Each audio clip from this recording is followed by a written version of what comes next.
வணக்கம். இது நம்ம செய்தி சேனல். மக்களை இது எந்த இடம்னு தெரியுதா? தெரிஞ்சிருக்குமே. எஸ், அதே தான். நம்ம போலேரி என்ட்ரன்ஸ் பக்கத்தில் இருக்கிற ரெட் ஹில்ஸின் டெம்பரரி பஸ் ஸ்டாண்டே தான். இங்கே என்ன பிரச்சனைனா, இங்கே வந்து போகிற பயணிகளோட பாதுகாப்பு தான் பிரச்சனையாக இருக்குது. இங்கேருந்து சென்னை, திருவள்ளூர், காஞ்சிபுரம் மாவட்டம், அப்புறம் திருத்தணி, திருப்பதினு ஆந்திரா வரைக்கும் தினமும் 200 பஸ் ஆப்ரேட் ஆகுது. அதில் படிப்பு, வேலைவாய்ப்பு, மருத்துவம், மற்ற விசேஷங்களுக்காக தினமும் 50,000க்கும் மேற்பட்டவங்க அந்தந்த பகுதிகளுக்கு போயிட்டு வராங்க. அதில் 10% பேர் ஸ்கூல் காலேஜ் படிக்கிற ஸ்டூடெண்ட்டுங்க. இவ்வளோ பேர் வந்து போகிற இடத்துல சிசிடிவி கேமரா வசதி இல்லை. அதனால் யாராவது ஏதாச்சும் விபத்தில் சிக்கினாலோ இல்லை வேறு ஏதாச்சும் அசம்பாவிதம் நடந்தாலோ அதனோட உண்மையை தெரிஞ்சிக்க முடியாத நிலை இருக்குது. பக்கத்திலே புயலேரி வேறு இருக்குது. அந்த ஏரி இப்போ ஃபுல்லாக நிறைஞ்சிருக்கு.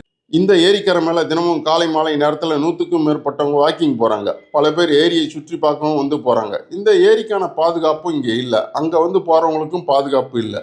இந்த டெம்பரரி பஸ் ஸ்டாண்டுக்கு வந்து போகிற பேசஞ்சர்ஸ் ரோடு கிராஸ் பண்ணும்போது ஆக்சிடென்ட் ஆகிற நிலை இருக்குது. அதனால் நீங்களும் இந்த பஸ் ஸ்டாண்டுக்கு வந்து போனவங்களா இருக்கலாம், இல்லை இப்போ தினமும் வந்து போகிறவங்களா இருக்கலாம்.